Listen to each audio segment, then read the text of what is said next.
I know that nothing can change, and I know there is no hope. Reverend Toller?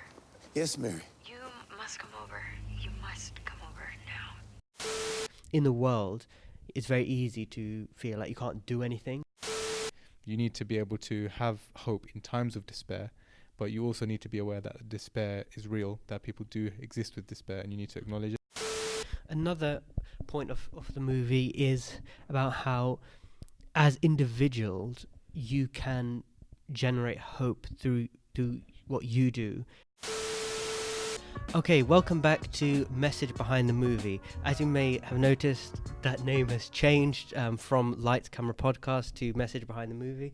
We basically thought it would be good to rebrand to a name that is like more accurate of what we're aiming to do, which is give you kind of an analysis behind the themes in a movie and more of how that relates to real life themes rather than reviews or just reviews or yeah. So today we're going to be talking about the 2018 A24 movie, First Reformed, a powerful movie that touches on quite a lot of key contemporary topics such as environmental issues, the role of big organizations, humanity, and also the question of do we live with hope or despair. But first, before we get into that deep discussion, Zayn, how has life been treating you? Life has been okay. I've had a decent amount of hope and not that much despair, so it's been okay. Good. What about you? How has life been treating you? I would agree. Actually, I've had a fair amount of hope. I would say I've had I just came off public health. That was really interesting. Seeing like some of the things that are done. Although again, as we'll get onto in the movie, that message of hope and despair actually. It's quite an interesting one.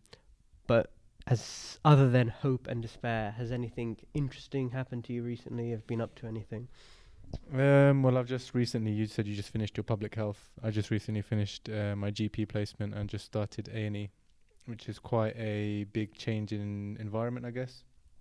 GP, you're somewhat more restricted in terms of what you can do. Obviously, like in GP, you can't just order an X-ray. If you wanted to, I mean, you really shouldn't really do that in A&E just for the sake of it. You should have a proper reason to do so. But you have that tool at your disposal if you needed to do one, and that can affect your management of a patient and whatnot. So it's interesting. It's a different look. Because obviously, this is our first A&E specific placement, which we only have in the final year. But it is such a big part of healthcare, and it's a big part of what we're going to be doing in our first few years once we've graduated. So it's a big. It's a very good learning environment, I guess. Good, yeah. I've definitely found my experience in A&E was one where I felt like the stuff that I'd learned over the years, I felt I could put into practice a bit more. And you might find that as well, like, because you people come in with so many different things, you're forced essentially to like pull out a history which is quite, you haven't done in a long time, such as a neurology history, peds history, cardio history. So I think, in that way, I quite enjoyed that placement. I guess it's similar to GP in that way, where anything can walk through the door. But I guess with A&E, the additional task that you have is in terms of prioritizing what is urgent to see and what can wait a bit longer. Whereas GP, you're just seeing one patient after the other. And I guess being able to work on that skill is going to be very important as an F1 when you're going to be doing nights, when you're going to be swamped with patients.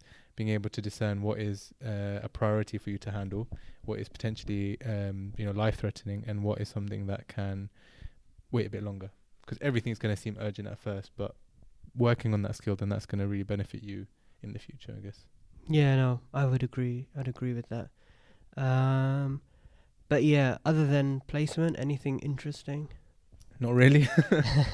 Just trying to get through this final year, I guess. Yeah, the last few weeks. Yeah. What about, have you read anything interesting recently?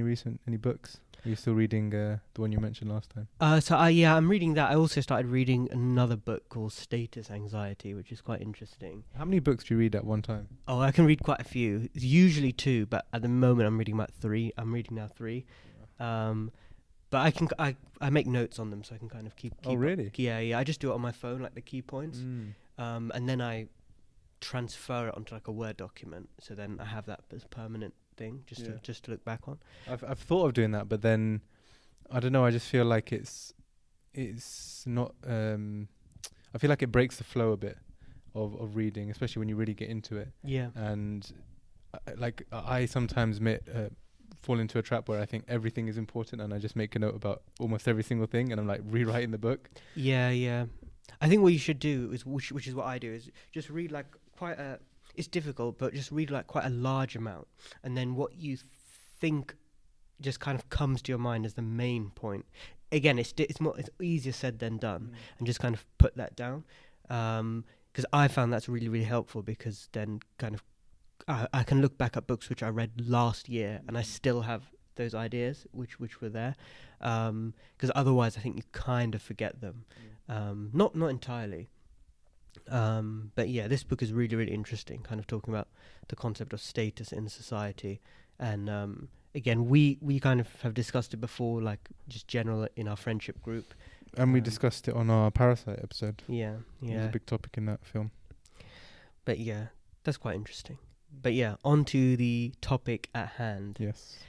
Do you want to introduce and give the humble audience the plot of First Reformed? I can do. Not really the plot, but I guess a summary of the movie, if you were to summarize it in a few sentences. So this movie, First Reformed, revolves around our protagonist of Reverend Tola, who is played by Ethan Hawke and is the leader of a church named First Reformed. He is solicited for his services by one of the churchgoers named Mary, who's a pregnant lady whose recently unincarcerated husband, she noticed he's become very distant and very depressed, and wants Reverend Tola to come and speak to him. Reverend Tola finds out that Mary's husband has become consumed by this despair, mainly by the thought of climate change and the impact that humans have had on this. And he's particularly concerned about bringing a child into this world and what world is going to be left behind for his son or daughter.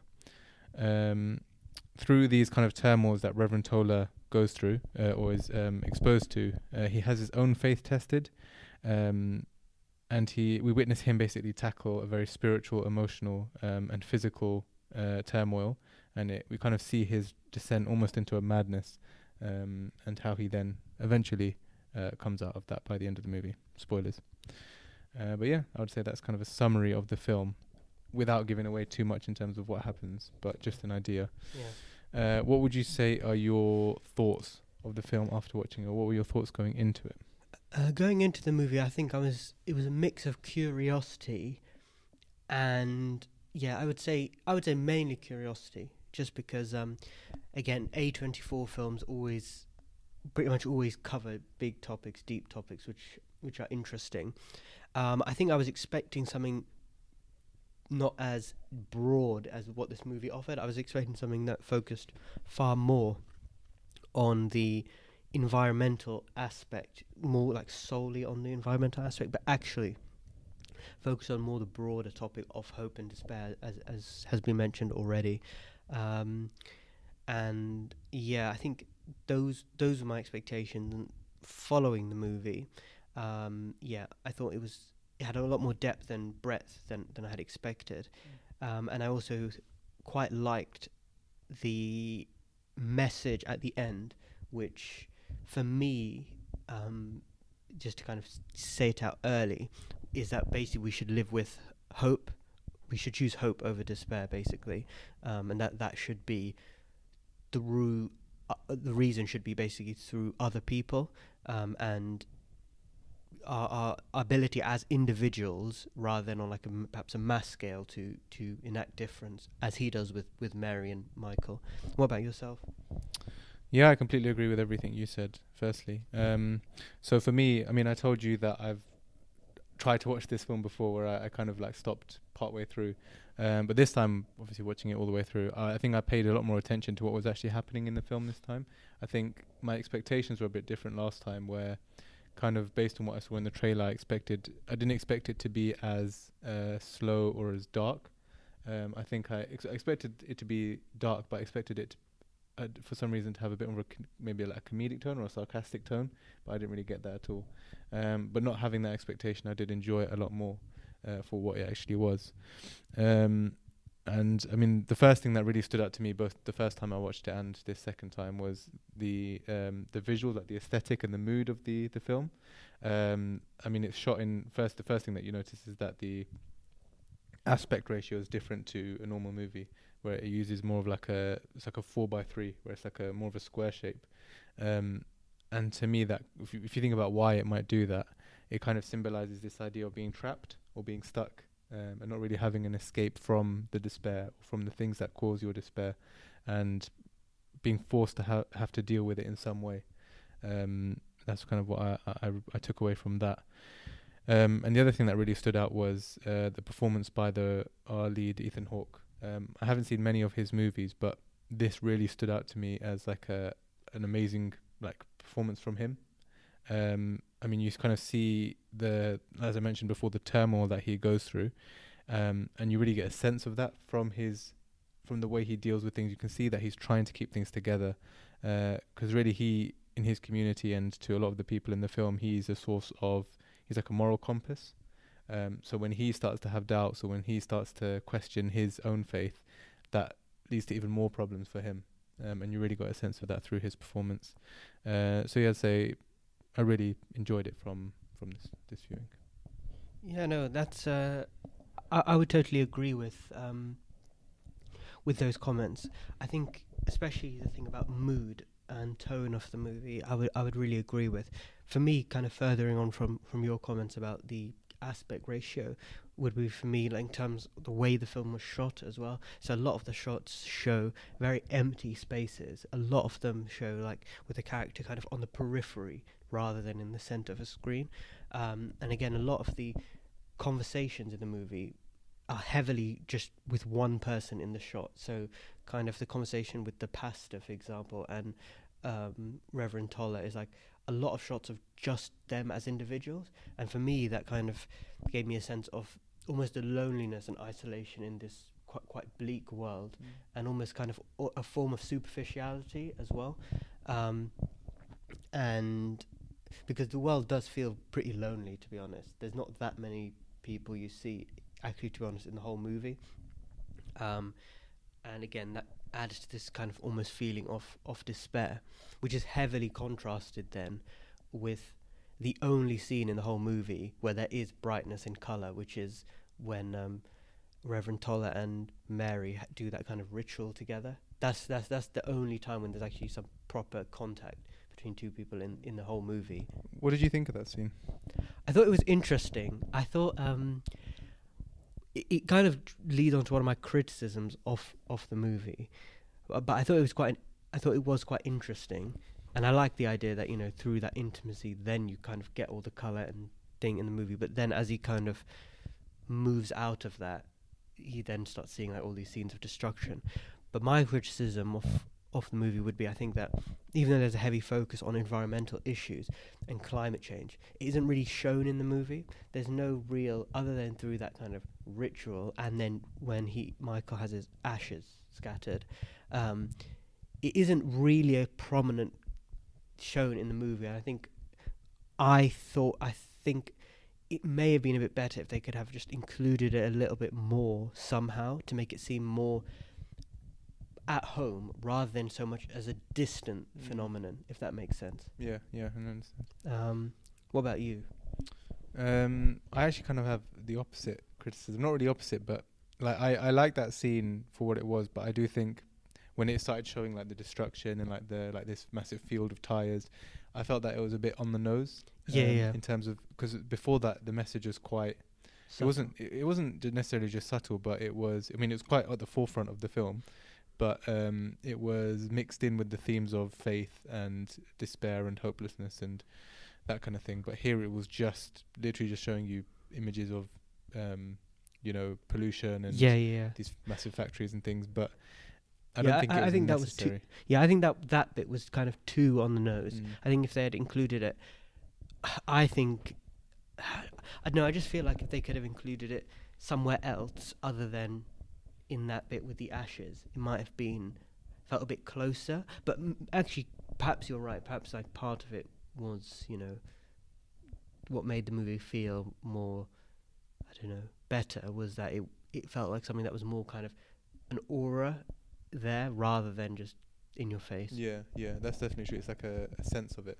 Or it's not even just the pollution, because I think the pollution is supposed to represent what we as humans are, our own shortcomings and our tendency to just destroy things in a way. Because even when Reverend Tola is speaking to Mary's husband, he says that humans have always had this want to destroy things in a way. I don't know if that's what he says exactly, but he says, yes, maybe for the first time in history we've come to a point where our actions could lead to the to the complete destruction of the planet, but that has always been a part of human nature. So I think that's more the focus of this movie, in my opinion. So the other thing I wanted to pick up on, based on what you said about characters, the way characters communicate. I mean, we're only told that Mary and her, that they're both married, her and her husband, but throughout the movie I don't think we ever actually see them talk to each other. Yeah. It's always Mary communicating with Reverend Tola or Mary's husband, and there's never like dialogue between them, any scenes of dialogue between them, which I thought was quite interesting. Yeah, that's true. I didn't actually recognize that or notice that. So, are there any other kind of broad points that you would make, or anything that you didn't like? I think that was the only thing I really didn't like about the film, was that that bit that became quite on the nose with its message. I think there are a few other points that I have, just a few like minor things that I noticed that are kind of symbolic of other things, where they have a kind of deeper meaning to what they show. So one of them is when we first meet Ed Bulk, who's the head of the Bulk Corporation, which is like a electricity company or something. He meets the Reverend Tola and the other pastor in like a restaurant, and he orders an apple pie, and I just thought, and he comments on it as well. He's like, "Oh yeah, I know apple pie." It's like very generic, and to me, like apple pie is a very typically American thing to. It's like a very symbolic thing of America. So I think that's kind of, in a way, commentating on how this kind of, capitalist big like fat cat is, and he's ordering an apple pie. I just thought it was like a little nod, like a little Easter egg type thing. And there's another scene after Reverend Tola visits the Bulk factory, and he sees two guys fighting, and it's like there's one really big guy, one really small guy. Do you remember? No. Okay. It's like a very like a 5-second clip, but it kind of it's like a literal yeah. It's like a literal representation of taking on the bigger man, of like taking on the big guy. Yeah. And I thought that was also quite interesting that they just put that in there. Yeah, that's true. I think another thing I would add is I thought the role of kind of the pastor in this, who's kind of the head of that main church. I can't remember what it's called. Christ Church. What was it called? Like the I know what you're talking about. Yeah. So the other like big church in the movie, and Reverend Tola is kind of the head of the smaller church, is almost this kind of obsession with like superficiality, because and how doing the ceremony is much more about like a status and a show rather than actually due to the principles of it. One thing I realized is that this pastor, there's a picture of him hanging in the hallway. Like when the door is kept open, there's a picture of him hanging in the hallway, and also how they're just kind of making all these really fine details of who introduces who, and what kind of how exactly the ceremony should go for the reconsecration of the church. And yeah, for me it just kind of felt like that's kind of in stark contrast with Reverend Tola, who wasn't actually that interested in all that stuff. He was more interested in the ethics and morals, which I thought that was quite interesting. Yeah. No, you're absolutely right. And even when Reverend Tola brings up an ethical issue about the pollution and climate change, he has no interest in any of that. The other Reverend, and he even says something like, "You're always in the garden." Do you know what he meant by that? No, I'm not too sure. Because he said something like, "Oh, even Jesus wasn't in the garden all the time. He was in the marketplace," which I think means that he wasn't always dealing with The ethical and the ethical. He was like he was also dealing with worldly affairs, and he was like he existed in the real world. And he's saying that you're always just, I think he's basically saying that you're always just away with the fairies, you're always just thinking about that. But he doesn't realize in himself he's stopped thinking about that. He's completely forgot about the ethical side of his faith. Exactly. And he's just criticizing him, a person who's trying to do good, which is quite ironic. Yeah. And another thing I noticed is there's that bit where he's doing like the pastor is like on the TV and he's like giving a message and he's basically telling everyone not to worry and not be anxious about life because Jesus wasn't anxious or worried. And to me that just felt really Orwellian. Yeah, like it felt like really like 1984 where, you know, basically you tell people that when you're happy with the status quo, and clearly he's happy with the status quo because this big company bulk is giving them money so that they can like do all these things that create this like really fantastical church that looks really good and redo this organ.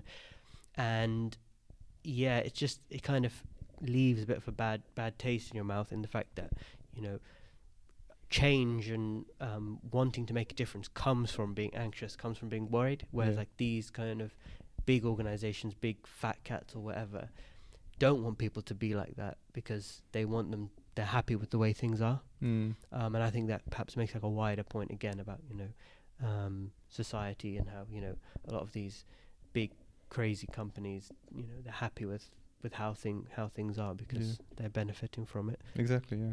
I think a lot of these things link back to one of the quotes in the movie that Reverend Toller says, where he says that wisdom is holding two contradictory truths in our minds, simultaneously, hope and despair. So a life without despair is a life without hope. And you need this, So, and I think the more capitalist people are benefiting from the status quo. They're living in a life full of hope, but they have no despair. So whereas the Reverend Toller falls into the trap of living life with just despair. So having both is actually what you need to function normally.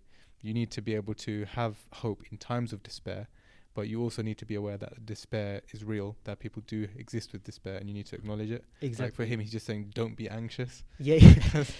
Like that's really stupid. He's got no reason to be anxious, so therefore no one else should. Like he's completely oblivious to anyone else's position. Yeah, that's really true. That's a very good point. So I think that's a very nice statement that sums up the kind of theme of, or this one particular theme of the movie, which is hope and despair, and being able to exist with both of them. Yeah, no, I totally agree with that. I think that's and that scene is actually quite powerful. So I think that was a very important point. And I mean, like even like you can apply that to your own life. We all go through events that where either we're going through a difficulty or we see someone close to us going through something difficult, or just an event that's happening in the world. I mean, for example, if you were to take linked to climate change, what's happening in Australia right now, where like 500 million animals have died because of these crazy forest fires caused by climate change, and half the world leaders just want to pretend like it's not happening. Like you can fall into a trap of despair with that, but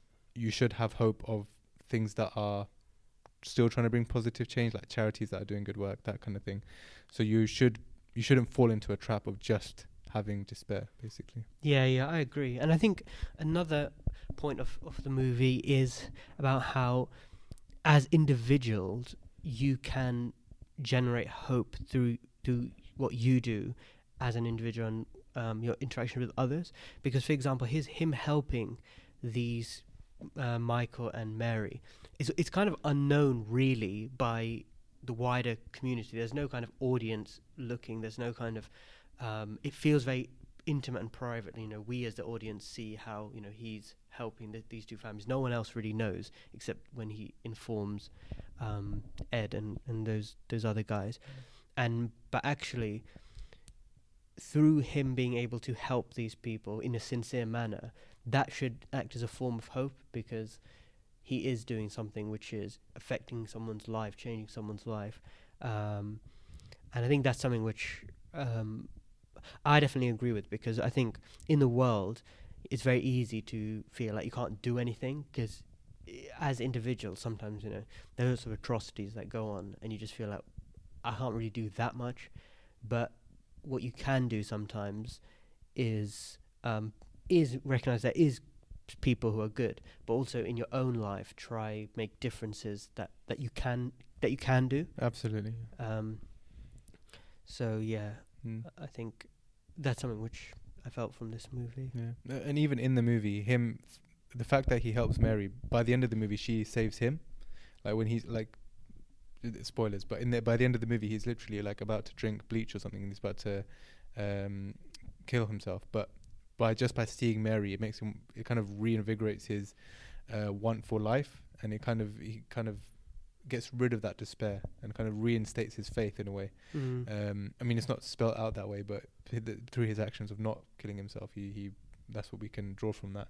And so all that good that he's done for her has now benefited him. So things do come around, both good and bad, basically. Yeah, and another thing I noticed was how in the movie as well, that there's like a scene where there's like a group session where they're all talking in the church, and one guy basically speaks up and says, "Oh, I'm tired of all this kind of political correctness, and being Christian is just synonymous with weakness. Why do we can't offend the Muslims or whatever." And for me, that felt like this is kind of the antithesis of the reaction of the message of the movie, in the sense that this person sees kind of bad things going on in the world, as we all do. And I know people like this as well. You see bad things happen, but their reaction is one of hostility, if that makes sense, who have a primarily very negative view of human nature, which is true. There is like naturally bad things, but what they do is that's like the main thing. There's no balance, and that's essentially the result of despair to the point of like hostility, basically. Yeah. No, I agree. Like Reverend Toller falls into despair where it's suffocating and it's depressing, and same with Mary's husband. But yeah, you're right. This guy has become aggressive towards it, and he's both very negative reactions to the presence of despair. And I guess you could also see Reverend, the Reverend of the main church, and Ed as two examples of pure hope, that in terms of two extremes, where one is happy to take a blind eye to the things that are contributing to a negative impact on the earth, and the other one is happy to just be the one involved in it. Do you see what I mean? Okay. So do you have any final points to say about the movie? I suppose not really. I think most of what we've said has been said. All I would say is that I think that this movie is definitely a movie like I haven't seen before. I really like the themes that it touched upon. They're very, very relevant today, and I know you actually meet people really, really regularly who, in conversation, stuff like this comes up. About how bad the world is and how terrible things are, and that it can be depressing. But I think this movie is very timely, and it lives up to what I'd seen reviews about it saying, which is that it's definitely a timely movie and one that talks about important themes. What about yourself? I'll just reiterate your point and the point I mentioned earlier about, yes, we all go through difficulties in life, and we see atrocities happening in the world, but having that despair is inevitable, and we can't control the things that happen on this major scale, but that doesn't mean as you said, we can't control things that are immediate to our own lives. And by having that effect locally, imagine if we all did that, the impact that would have on a much larger scale. So by doing your own part, you'll see your own life start to improve around you. You'll see the lives of those close to you start to improve, and that's going to overall have a very net beneficial effect if we're able to do that. But yeah, that's the message I would want to end on. Yeah. But thank you very much for listening to this episode of Message Behind the Movie. Message Behind the Movie. We hope you enjoyed. If you liked the episode, give us a like. And if you're watching this on YouTube, please subscribe and leave a comment if there's any films you'd like to see us analyse. Thank you very much.